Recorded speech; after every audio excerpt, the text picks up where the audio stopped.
శుక్రవారం ఒకటే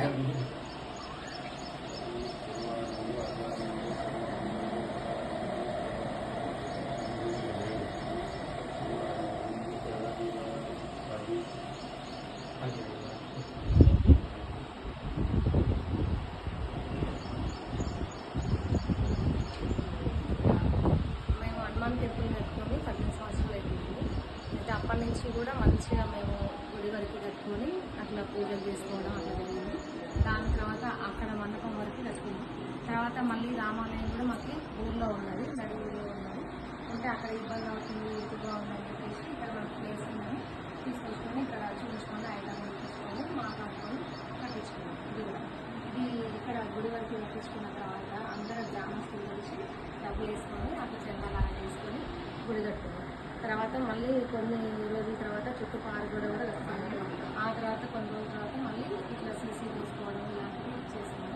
ప్రతి సాటర్డే కూడా మేము ఈ ఆలయం నిర్మించుకున్న కాడ నుంచి ప్రతి సాటర్డే కూడా ఇట్లా భక్తులతోటి ఇక్కడ భజన చేసుకోవడం కానీ, కోలాటం వేసుకోవడం కానీ, ప్రసాదాలు తీసుకొచ్చుకొని పెట్టుకోవడం కానీ అలా జరుగుతుంది. ఇక రోజు నిత్య పూజలు జరుగుతున్నాయి. 5 వరకు చేస్తారు, 7:30 లోపు చేస్తారు. నేను ఈ 2 సంవత్సరాల నుంచి ఇక్కడ కూర్చోవడం చేయడం జరుగుతుంది. ప్రతిరోజు వచ్చి చేస్తాను. నాకు ఎప్పుడైనా వీలు పడినప్పుడు వేరే వాళ్ళకి చేస్తాను, వాళ్ళు కూడా వస్తారు. మేము ఒక్కరమే అని కాకుండా మళ్ళీ అందరం సాంప్రదాయ ప్రకారంగా నేను కూడా చేస్తాను, పూజ చేసుకుంటాం. పండుగలు వచ్చినా ఏది వచ్చినా అందరం కలిపి చేసుకుంటాము. ఒక్కరి మాట మీద ఒక తిరుగు ఉంటుందండి. ఇక్కడ అంతా కలిసి చేసుకుంటాం. మంచిగా ఏదైనా బోనాలు చేసినా కానీ ఇక్కడ ఒక్కటే బోనం చేస్తాము. ప్రతి ఇంటికి కొన్ని బియ్యం, పసుపు, కుంకుమ అట్లా ఆయిల్ తీసుకొని ఆ ఒక్క అమ్మాయి ఇస్తుంది బోనం చేసి తీసుకొస్తే అందరం వెనకంగా వచ్చేసి చీరలు అవన్నీ పెట్టుకొని చేసుకుంటాము. ఇట్లా చేస్తాము. ఇట్లా సవారి పండుగ చేసినప్పుడు కూడా దానికి కూడా అందరం సహకరిస్తాము. వినాయక చవితి కూడా ఇట్లా నవరాత్రులు అందరం కలిసి చేసుకుంటాము. ప్రతిరోజు 11-12 దాకా భజన వేసుకోవడము, కోలాటం వేసుకోవడము, అక్కడ మంచిగా నవరాత్రులు చేసుకొని ఊరేగింపు చేసుకుంటాం. అది కూడా మేము ఎక్కడికో సాగర్కి, శ్రీశైలం అట్లా పోకుండా మా చెరువుల్లోనే, మా చెరువుల్లోనే నిమజ్జనం చేయించుకొని వచ్చేస్తాం. ఈ వినాయక చవితి ఇప్పుడు ఊరు మొత్తానికి ఒకటే విగ్రహం పెడతాం. ఊరు మొత్తానికి కూడా ఇప్పుడు మా ఊర్లో విగ్రహం పెట్టిన కాడి నుంచి కూడా మేము వచ్చిన కాడి నుంచి అంతకుముందు కూడా ఇక్కడ పెట్టిన కాడి నుంచి ఒకటే విగ్రహం అన్ని అందరం కలిసి చేసుకుంటాం. ఇది అది అనేది లేదు మా దగ్గర. అన్ని కులాల వాళ్ళు, అన్ని మతాల వాళ్ళని కలిసి చేసుకుంటాం. కరోనాలో కూడా మా దగ్గర చుట్టుపక్కల మేము సర్వే కూడా చేసినాము. చుట్టుపక్కల అన్ని విలేజ్లలో కూడా మాకు వినిపించింది ఇట్లా చనిపోవడము చేయడం అని. అట్లా చెప్పి కూడా మాకు ఇంకా ఎక్కువ చేసిరు. కానీ మా ఊళ్ళో మాత్రం ఎవరు అట్లా అయితే రాలేదు. అందరం మంచిగా ఉన్నాం. మాకు ఈ దేవుడి దయ వల్ల మేము నమ్ముకున్నది కూడా ఊళ్ళో మాకు ఈ దేవుడిని నమ్ముకొని మేము చేసుకుంటున్నాం. మాకు ఇక్కడికో పోయి మేము ఏదో చేయాలని కూడా మాకు చేయలేని పరిస్థితుల్లో కూడా ఇక్కడికే వచ్చి ఈ దేవుడిని నమ్ముకుంటాం. అన్ని దేవుళ్ళకి చేసుకుంటాం కానీ ఈ దేవుడికి చేసుకుంటాం. ప్రతి ఒక్కరు ఇంత చిన్న పిల్లకాడి నుంచి కూడా చేసుకుంటాం. జై శ్రీరామ్. జై శ్రీరామ్. జై శ్రీరామ్.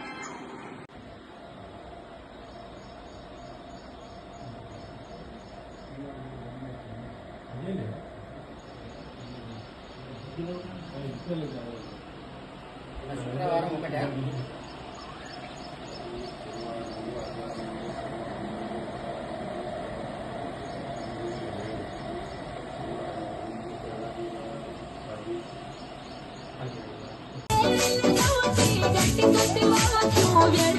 समय गमाओ राम प्रभु घर आएंगे, अवध में राम आएंगे, राम प्रभु घर आएंगे, अवध में राम आएंगे। हिंदू जग जागो भगवान राम, हिंदू जग जागो भगवान राम, हर घर में दीप जलाओ राम प्रभु घर आए, अवध में राम आए, राम प्रभु घर आए, अवध में राम आए। నమస్తే బంధు. మనము నల్గొండ జిల్లాలోని కేశవపురం అనే గ్రామంకి వచ్చాము. ఇక్కడ మారుమూల ప్రాంతం అయినప్పటికీ ఈ గ్రామవాసులందరూ కలిసి ఇక్కడ రామాలయం నిర్మాణం అనేది చేసుకున్నారు. అదేవిధంగా ఆంజనేయ స్వామి అనే ఒక కొలువు ఉంది. ఈ 2 కొలువుల మధ్యలో ఈ గ్రామం వెలిసి ఉంది. ఇక్కడ స్థల పురాణం మేము పరిశీలిస్తే ఇక్కడ ఆంజనేయ స్వామి వారు కొలువై ఉన్నారు. ఈ ఆంజనేయ స్వామి వారి మహిమ ఏంటంటే గ్రామానికి పొలిమేరలో ఉంటారు. తను ఇక్కడ ప్రగాఢ విశ్వాసం ఏంటంటే ఈ ఊరి వారికి ఆంజనేయ స్వామి పైన ఎంతో నమ్మకము. నిశ్చితంగా పరిశీలిస్తే కూడా మనకి కోవిడ్ సమయంలో ఈ గ్రామం అసలు మన ప్రాంతాల్లో కోవిడ్ 0 కేసెస్ ఉన్న గ్రామం ఏది అంటే కూడా ఈ యొక్క గ్రామం అనేది ఉంటుంది. ఈ యొక్క ఆలయం యొక్క మహిమ ఇది. సో ఈ గ్రామవాసులు ఆంజనేయ స్వామి పైన ఉన్న నమ్మకము, ఆ నమ్మకమే వారికి ఈ విధంగా ఫలితాలను ఇస్తున్నది. మనము ఈ యొక్క ఆలయం అనేది ఇక్కడ బంధించడం జరుగుతున్నది. ఇది రామాలయము. ఎంతో చక్కగా నిర్మాణం చేసుకున్న ప్రకృతి మరియు ఆలయం ప్రకృతి ఆధ్యాత్మిక కేంద్రంగా విరాజిల్లుతున్న క్షేత్రం ఇది. మీరు ఈ విధంగా చూసుకోవచ్చు. ఇటువైపున స్వామివారు సీతారామచంద్రుడు మరియు దర్బార్ ఆంజనేయ స్వామితో సహా కొలువై ఉన్నారు. ఇటువైపున చూస్తే మీకు ఆంజనేయ స్వామి వారు కొలువై ఉన్నారు. ఈ యొక్క ఆలయక మీకు ప్రతి అణువులో ఆంజనేయ స్వామి మరియు రాముడి యొక్క నామస్మరణ చేసుకునే విధంగా శ్రీరామ్ అనే మంత్రాక్షరిని వీరు ఆలయం మంటపం చుట్టూన ఉన్న స్కటింగ్ అంటారు కదా, మీరు ఇక్కడ చూడవచ్చు. ఈ విధంగా నామావళిని అనేది వారు నిర్మాణ దశలో నిర్మించుకునే విధంగా చేయడం జరిగింది. మరియు ఇటువైపు చూస్తే అశోక వృక్షం, ఇటువైపు చూస్తే బిల్వ వృక్షం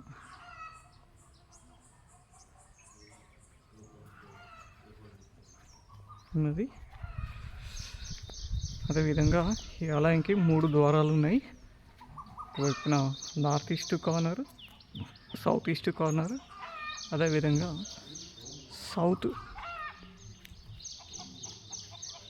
రెండు ఉత్తర ద్వారాలు ఉన్నాయి, తూర్పు ద్వారాలు ఉన్నాయి. ఒకటి సౌత్ ఈస్ట్ కార్నర్ ఉన్నది. ఏదైనా ఆలయం యొక్క వైభవం మనం చూడవచ్చు. ఇప్పుడు మనము ఈ యొక్క రాముల వారి దర్శనం కోసం మనం ప్రయత్నిద్దాం. ధ్వజస్తంభం, రాతి కట్టడం, అదేవిధంగా స్వామివారికి ఎదురుగా ఆంజనేయ స్వామివారు ఉన్నారు. ఇక్కడ దర్శన భాగ్యం.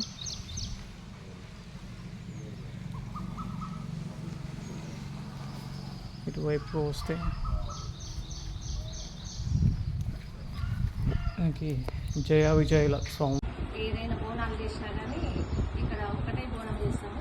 ప్రతి ఇంటికి కొన్ని బియ్యం, పసుపు, కుంకుమ అట్లా ఆయిల్ తీసుకొని ఆ ఒక్క అమ్మాయి ఇస్తుంది బోనం చేసి తీసుకొస్తే అందరం వెనకంగా వచ్చేసి చీరలు అవన్నీ పెట్టుకొని చేసుకుంటాము.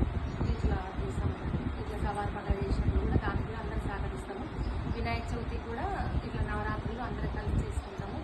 ప్రతిరోజు 11-12 దాకా భజన వేసుకోవడము, కోలాటం వేసుకోవడము, అక్కడ మంచిగా నవరాత్రులు చేసుకొని ఊరేగింపు చేసుకుంటాం. అది కూడా మేము ఎక్కడికో సాగరికి, శ్రీశైలం అట్లా పోకుండా మా చెరువుల్లోనే, మా చెరువుల్లోనే నిమజ్జనం చేయించుకొని వచ్చేస్తాం. విశిష్టత అందరికి తెలియాలి. నిజం అది అసలు మిరాకిల్ అయింది. అయితే ఆ గుళ్ళో విగ్రహం కొంచెం డ్యామేజ్ అయ్యింది. ఆ శ్రీరామనవమికి ఇంకా అప్పుడు కరోనా టైంలో చేయొద్దన్నారు కాబట్టి లోపల శుభ్రం చేసి పెట్టుకుందామని అందరూ కలిసి ఆ విగ్రహాలని శుభ్రం చేసి పెట్టే సందర్భంలో నేను అక్కడికి పోయినా అది ఇరిగి ఉన్నది. ఇరిగి ఉన్నది. ఆ సందర్భంలో అక్కడ డెక్ పెట్టుకొని ఉన్నారు ఆ మైకు. ఆ మైకులో ఏదో పాట వస్తుంది.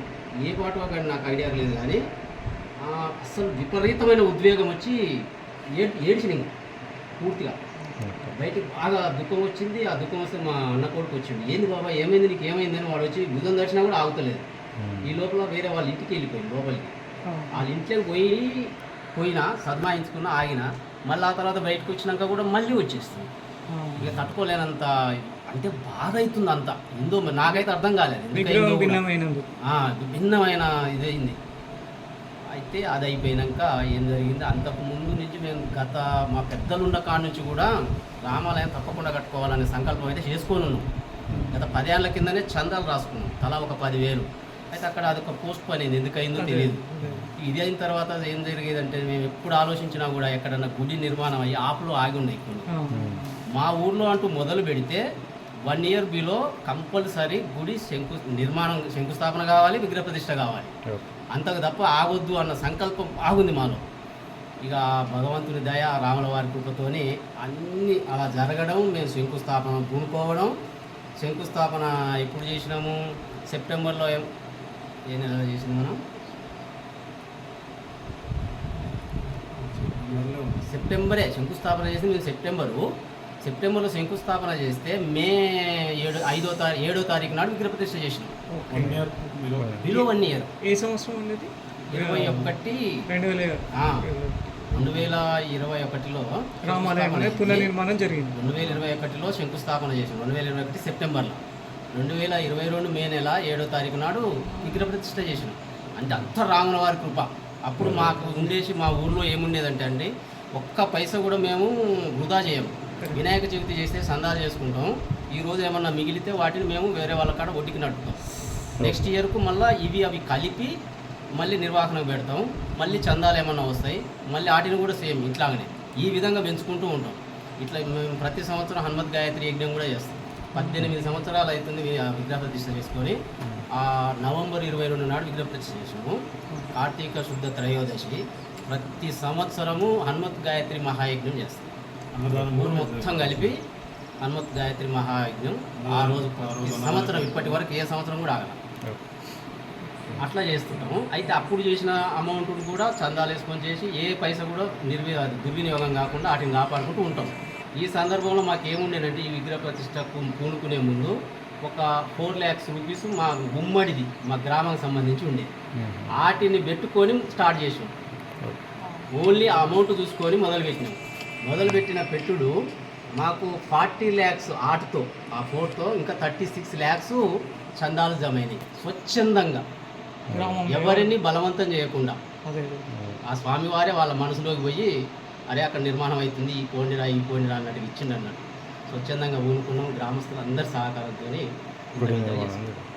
ఇది కేశవపురం, ఇంకో పెద్దాపురం అని కూడా. పెద్దపాడు అనేదేమో వాడుకనేమో పెద్దపాడు.